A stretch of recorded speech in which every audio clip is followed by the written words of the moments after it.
Hello.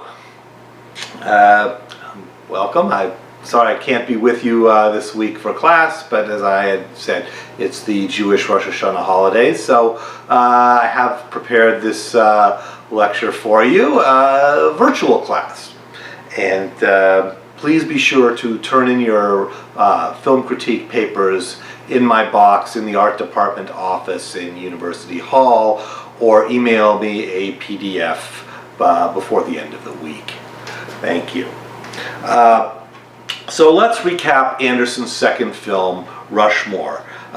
He had almost twice the budget of his first film, and the head of a studio behind him, and he also had Bill Murray, who was both commercial and artistic support in the film.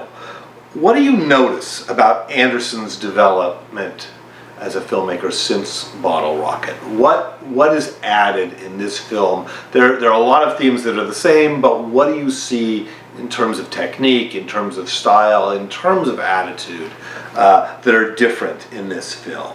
He's beginning to use graphic close-ups borrowed from filmmakers like Jonathan Demme, where you're right in here, sometimes like direct address into the camera as if the character is speaking to another character. The long dolly shot, the long lateral dolly, this becomes a signature shot in Wes Anderson, and as we talked about, it's the first time it appears in Rushmore, and it wasn't something planned or designed. It was a way to solve a problem on the day when the baseball field was washed out, and he had to design something to tell a story, and he saw it and he liked it, and it became kind of a signature piece. The montage with vintage pop music, this happens a few times in Rushmore, and certainly we're going to see that continuing. This is a trope that Wes Anderson likes to use. What else? Complex frame construction. We talked about that. Lots of things going on. A primary action, but things happening in the background. Things you might miss. You can't really reasonably absorb it all in one viewing. I mean, it might work on you subconsciously, but really it invites a second viewing. That's part of Wes Anderson's attitude, is life is complex. There's more going by than you can absorb all at once. And that's what he wants to provide in film, with the luxury being that in film and in art you have the ability to go back and see it a second time and really grasp the meaning of what was going on in that moment. It's a difference between real life and art. It's something cinema offers you, and Anderson is very cognizant of that and likes to use that and point out that issue.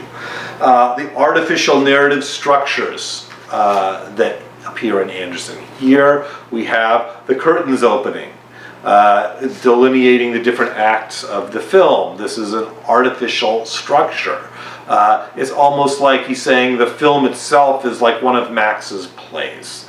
Again, this idea of artificial narrative structures is something Wes Anderson likes to play with.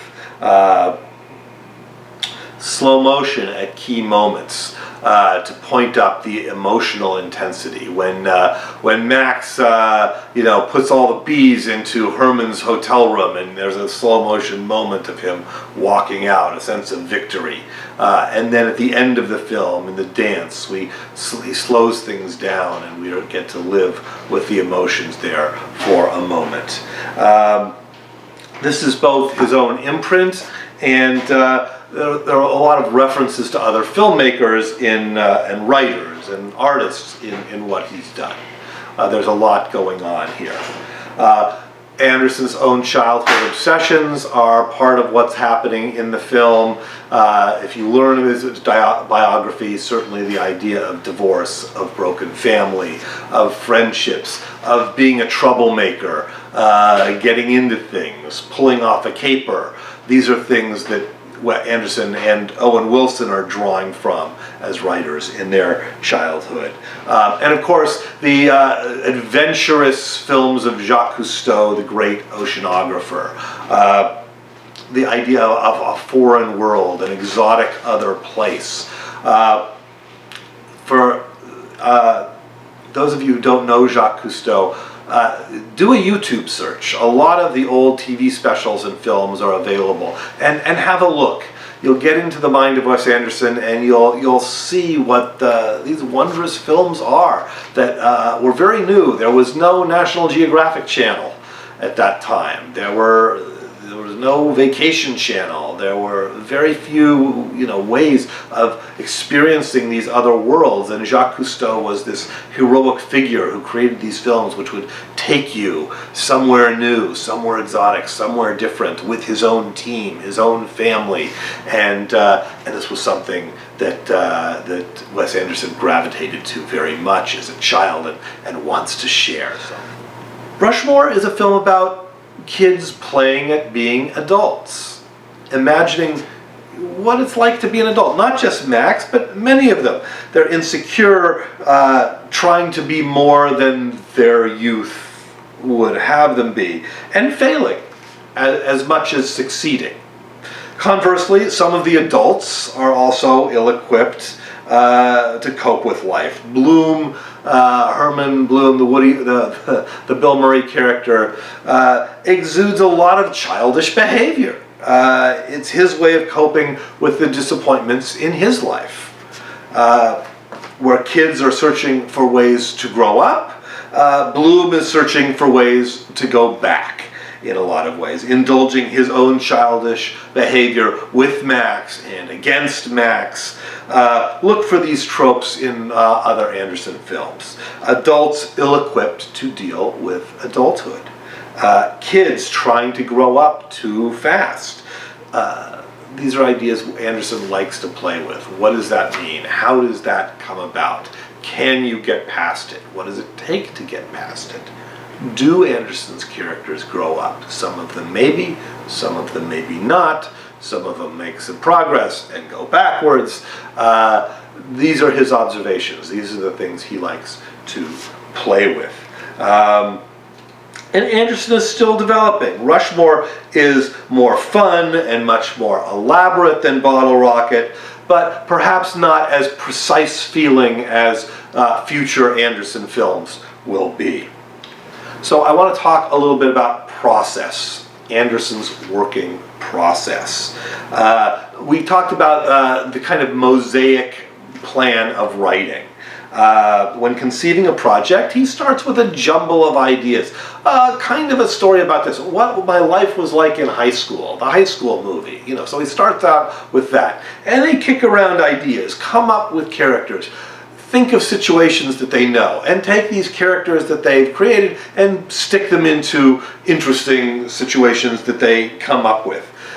Interesting settings, interesting details. They just start making this kind of salad of ideas, and slowly a plot kind of developed. How are we going to string all these ideas together? We'll chuck out these. We need something to bridge from here to there. And that's basically how he comes up with the story for the film. It's not conceived as plot, but as a way to link all the interesting ideas that he's playing with. And similarly, specific themes kind of creep in from the accumulated details he's thinking about. He doesn't consciously work from a theme or a structure, at first anyway, but there is a climax to the film. He does understand structure, that the movie itself has to move towards something that's going to happen, and a change, and a growth, and a twist, and a flip. Character discoveries, emotional arcs, but these are things that kind of come later. They're not the thing that drives the project for him. They're ways of saying, okay, we've got all these ideas, and we need these narrative devices to make it all fit and make it all work. Other artists, the cast, composers, cinematographers, the collaborators he chooses to bring on each season and help define what is the Anderson style.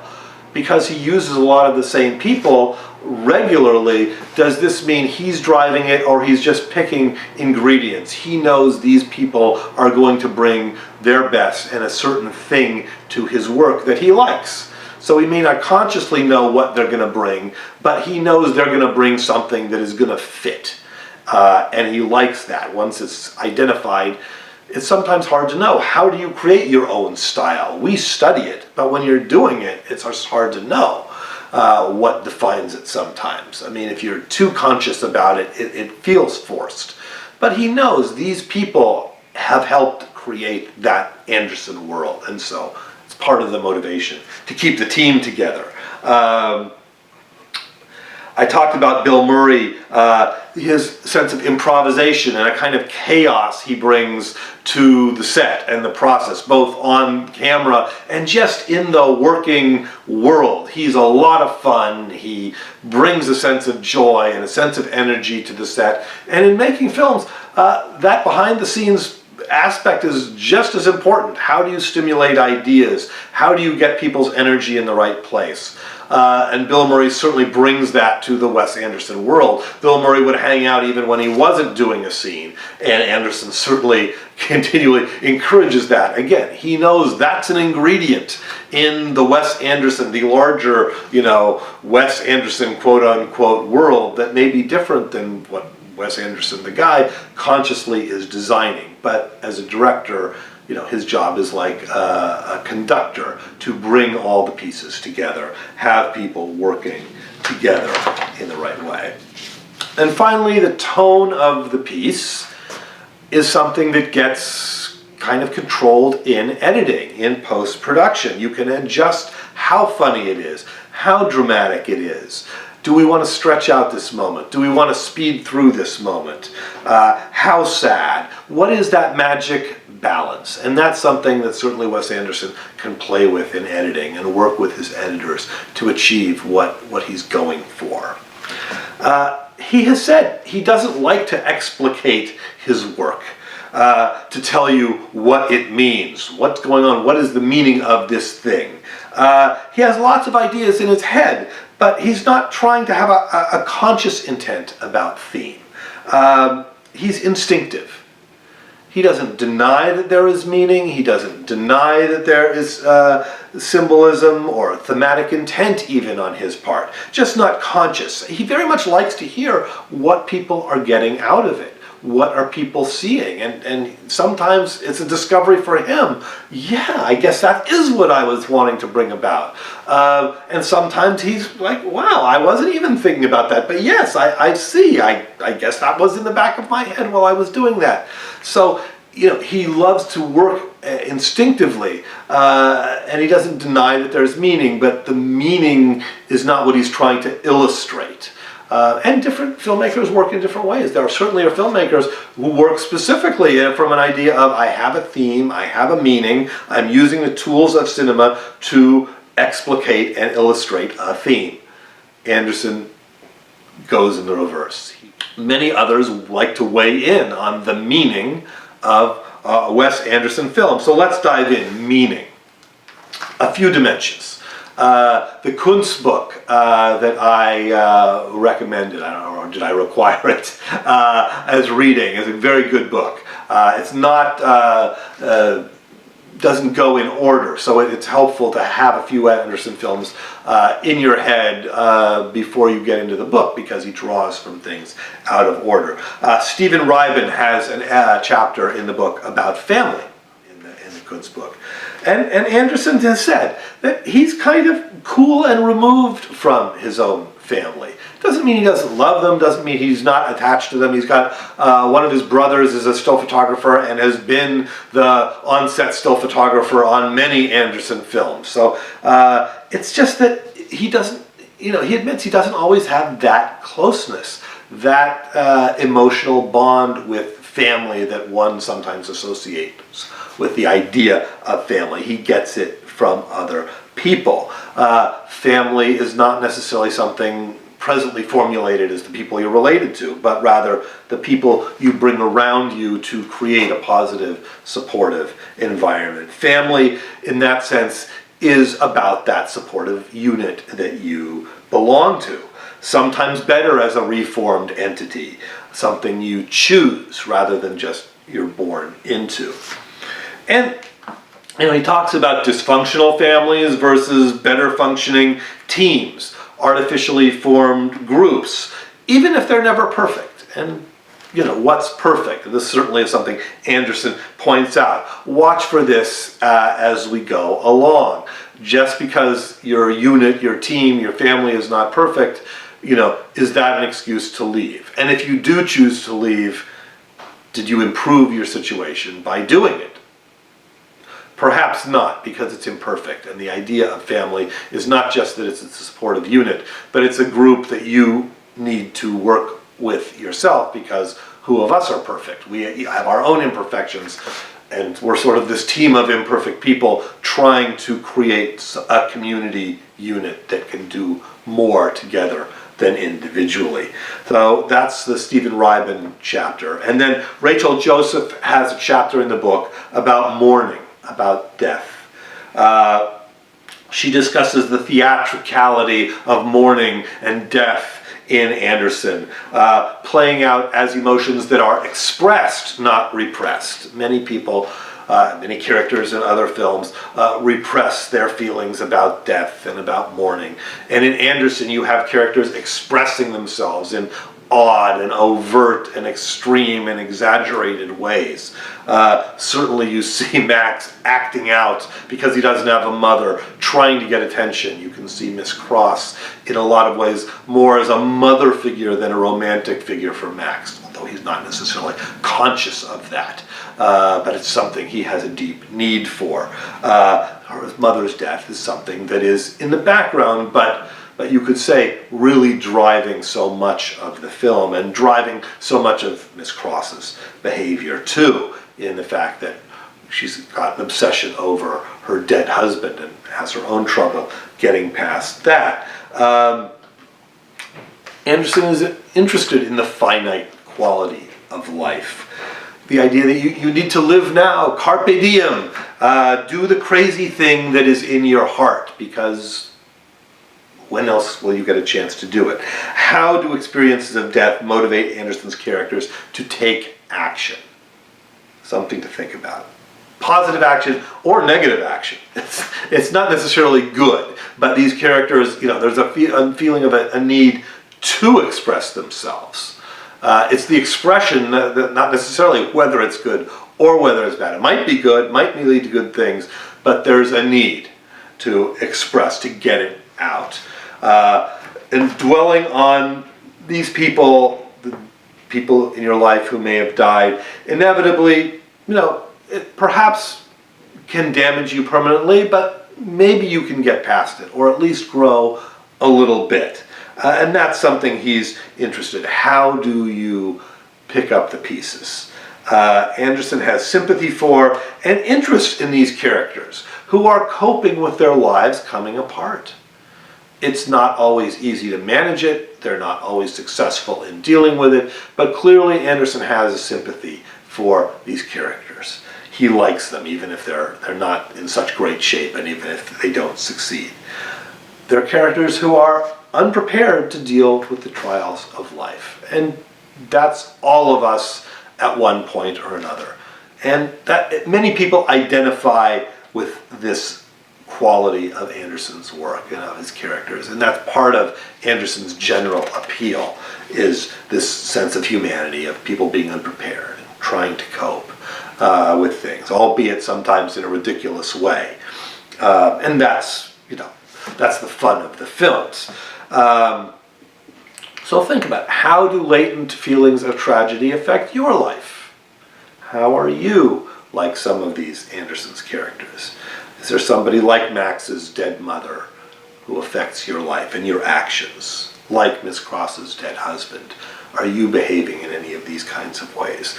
Bloom has PTSD from Vietnam. He lost friends. Clearly something he seems to be dealing with. It's not overt. They don't talk about it much. Just, were you in Vietnam? Yes. Were you in the shit?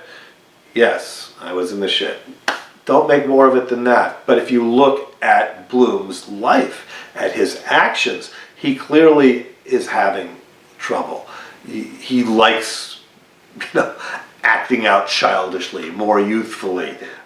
In film criticism, a new term was coined around the time Anderson was making his early films to describe these films that Anderson was making. There are other filmmakers doing similar kinds of things. The term is the new sincerity. A detailed irony mixed with earnest expressions of feeling. As I said earlier, with Anderson you have this blurring of the lines between irony and sincerity. Anderson's world exists in the tension between these two things, and that's, you know, the interesting thing we're drawn at. It's hard to know, is he being ironic, is he being sincere, what is the difference? Other films and filmmakers pick up on this style, both contemporary with Anderson and very much influenced him. People like P.T. Anderson, Michael Gondry, David Gordon Green, Spike Jonze, Jason Reitman, and Rian Johnson. All people who started out with doing independent films. Some of them have done, you know, obviously much bigger films. Rian Johnson is now doing the next Star Wars film. He's finished directing it. It's in post-production. These are filmmakers who play with the idea of naturalism. Blurring the lines between irony and sincerity, diverting from the conventional Hollywood, all tied up in a neat little package style. With Rian Johnson, who's coming out with Star Wars, his first film was called Brick, and I recommend you take a look at that to see how Rian Johnson has his own style and character and language that he plays with. Affected and contemporary with what Anderson is doing. And of course you could go to a prolific filmmaker like Woody Allen and see that, you know, he's working with these ideas, influenced by European film also, long before Anderson. See a film like Annie Hall, for instance, for all these ideas that Anderson plays with, and this tension between reality and fantasy, artifice and sincerity, your projection of what life should be and how things could work out and how they actually do. In Anderson's world, characters are often on the edge between narcissism and communal engagement, independence versus belonging, identity versus loyalty. You know, there's a tension of all of these things. It's hard to have both fully at any given time. Here starts one of the most significant discussions within Anderson's larger work, and that is the difference in the discussion between artificiality and authenticity. The artificiality of, you know, the materials, the art of the filmmaking, the specific actions characters take. There's a sense very much in Anderson of this artificial world, and yet there's also in Anderson something that feels very authentic, very true, very right with the characters, and this is in the emotions. So he's got this thing, he's playing with the artificiality of the presentation and the authenticity of the emotions, and then sometimes he flips it, and you have characters acting emotionally in very strange ways, and all of a sudden a scene that is very naturalistic. And some people take Anderson to task for this. Choose one, be one, not both. You have to choose. And Anderson doesn't feel constrained by, you know, what other people feel he must do. He's got his own way of playing with these two things and showing you how there is an opposition and there is a tension, and that's where living is, and that's the human condition, is dealing with these things. There's a seductiveness to this precious artificiality that he creates. It makes us smile at its sort of naive presentation sometimes. Like I said, Anderson certainly has his detractors, people who find him twee or simply quaint, and those people may be looking for something different from a film, and that's okay. Anderson is asking his audience to be in active conversation with him, because no movie is really completely natural. Even documentaries are contrived and structured to have a point of view. The naturalistic approach that many audiences desire is really just a kind of a con game. With Anderson and his new sincerity compatriots, there's a sense that an attempt at naturalism is really false on the filmmaker's part, that all film is composed, that naturalism is just the artist hiding from his intent.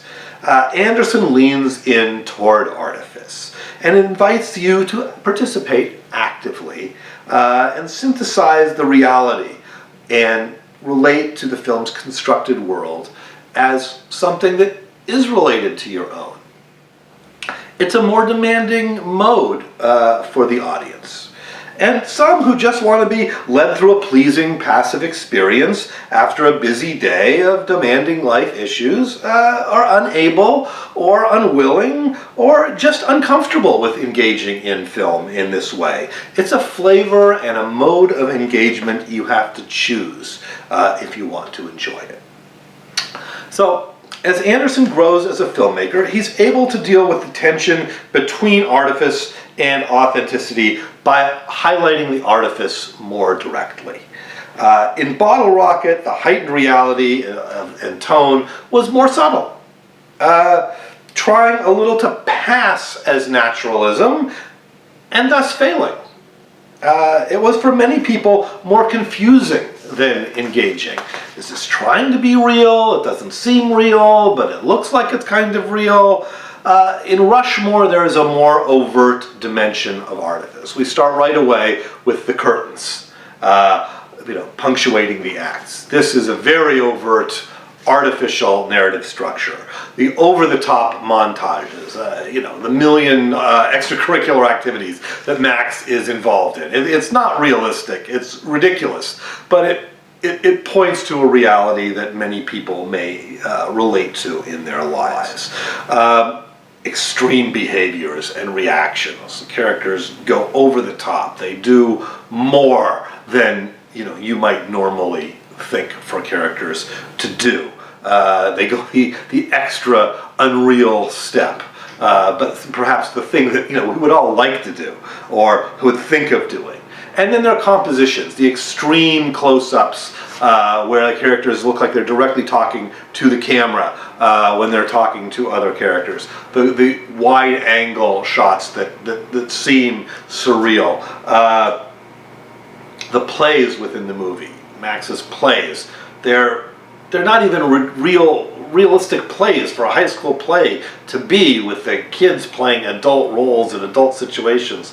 It all just feels unreal, and yet there's some emotional truth there, about the yearning, about the striving, about issues people are dealing with. If you delve into all these devices, there is additional thematic content. The referential underpinnings of the film, the movie, literature, and art references in the plot and the visual design put a further demand on the viewer, making the naive experience of the film feel kind of random and cluttered. It's harder to engage the film if you don't understand the references. And if you do get some of the references, it's a treat and it's more impactful. So, people talk about Easter eggs in a lot of current films, if you know some hidden references. Well, Anderson's films are, the Easter eggs are part of the very fabric of the film.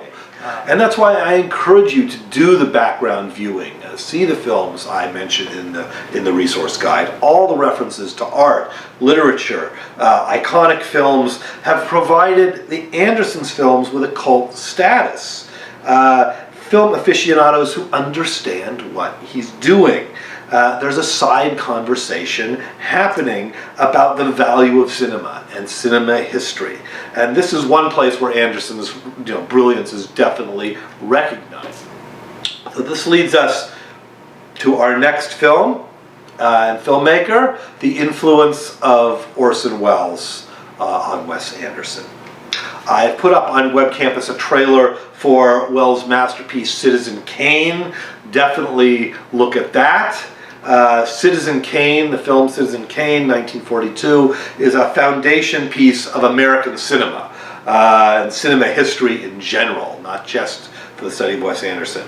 Orson Welles was a maverick actor and director, having become famous on radio before he started making films. He was just 26 years old when he directed Citizen Kane, his first feature. Kane is a textbook movie for all aspiring filmmakers and for students of film. He was pushing the medium in new directions in terms of composition, in terms of editing, narrative structure. Just from the trailer, you can see Welles' fingerprints in Anderson's work.